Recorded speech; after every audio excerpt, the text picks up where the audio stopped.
Hello everyone, আসসালামু আলাইকুম। নাজমাস কিচেনে সকলকে ওয়েলকাম জানিয়ে শুরু করছি আজকের রেসিপি শুটকি মাছ ভুনা কিভাবে খুব সহজে এবং মজাদার করে রান্না করা যায়। তো দেখতে হলে সাথেই থাকুন। আর আমার চ্যানেলটি এখনও যারা সাবস্ক্রাইব করেননি তারা প্লিজ সাবস্ক্রাইব করে দেন এবং পাশে থাকা বেল আইকনটি ক্লিক করে দেন। আর পুরো ভিডিওটা দেখে একটা লাইক দিয়ে দিবেন, তাহলে আমি আরও সুন্দর সুন্দর ভিডিও বানানোর জন্য আগ্রহ হব। তো এই তো দেখেন, প্রথমে আমি মাছগুলো একটু গরম করে সুন্দর করে গরম পানি দিয়ে ধুয়ে পরিষ্কার করে নিয়েছি। তারপরে নিয়ে নিয়েছি পরিমাণ মতো পেঁয়াজ কুচি করে।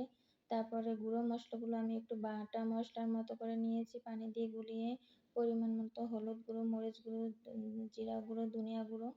তারপরে নিয়ে নিয়েছি আদা বাটা, রসুন বাটা পরিমাণ মতো, তেজপাতাগুলো। তারপরে আমি কড়াইতে একটু তেল গরম করে এর ভিতরে তেজপাতাগুলো গরম করে দিয়ে দিব। তারপরে দিয়ে দিলাম পেঁয়াজগুলো তেলের ভিতর, যাতে একটু পেঁয়াজটা ভাজা হয়। একটু বাদামি কালার হয়ে গেলে এই পেঁয়াজের ভিতরে আবার শুটকি মাছগুলো দিয়ে একটু ভেজে নেব। তাহলে হবে কি, শুটকি মাছের ঘ্রাণটা অনেক সুন্দর আসবে। তো এই তো দেখেন, আপনারা দেখতে হলে সাথেই থাকুন। হয়তো অনেকেই পারে শুটকি মাছ খেতে, রান্না করতে। কিন্তু সবাই তো এক প্রসেসিংয়ে রান্না করে না, অনেকে অনেক প্রসেসিংয়ে রান্না করে। তাই আমি যে প্রসেসিংয়ে রান্না করি, তাই চিন্তা করলাম আমার বন্ধুদের সাথে আমি একটু শেয়ার করি। তো এই যে রেসিপি আকারে, যারা না পারে তারা দেখেও এটা শিখে নিতে পারবে।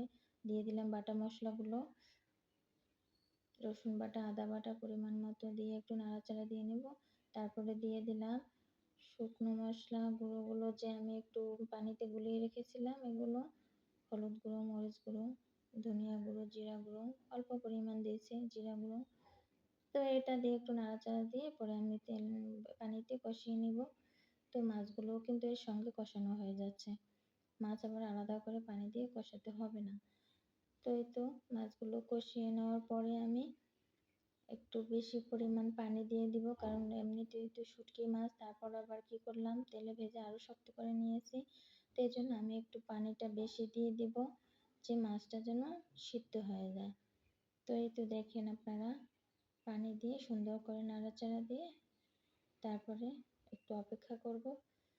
তো আমি আবারও বলছি, যারা আমার চ্যানেলটি এখনও সাবস্ক্রাইব করেনি প্লিজ আমার চ্যানেলটি সাবস্ক্রাইব করে দিবেন, পাশে থাকা বেল আইকনটি ক্লিক করে দিবেন। ভিডিওটা দেখে ভালো লাগলে একটা লাইক দিয়ে দেবেন, যাতে আমি আরও সুন্দর সুন্দর ভিডিও বানানোর জন্য আগ্রহ পাই। তো এই তো হয়ে যাচ্ছে আমার শুটকি ভুনা রেসিপিটা। তো অল্পতেই অল্প মশলা, হাতের কাছে থাকা মশলা দিয়ে একটা মজাদার শুটকি রেসিপি রান্না করা যায়।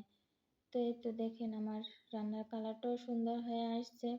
আজকে একটু শুটকিটা ভর্তা আকারে হবে না, একটু পানি পানি আকারেই হবে, কারণ এটা কিন্তু পানি না, একটু তেল হয়তো বেশি পড়ে গেছে তাই। তো এই তো হয়ে আসছে আমার শুটকি। ফাইনাল লুক দেখা পর্যন্ত অপেক্ষা করেন। তো এই যে বাটিতে ঢেলে নিয়েছি, এটা হচ্ছে আমার শুটকির ফাইনাল লুক। দেখলেই কেমন যেন খেতে মন চাচ্ছে।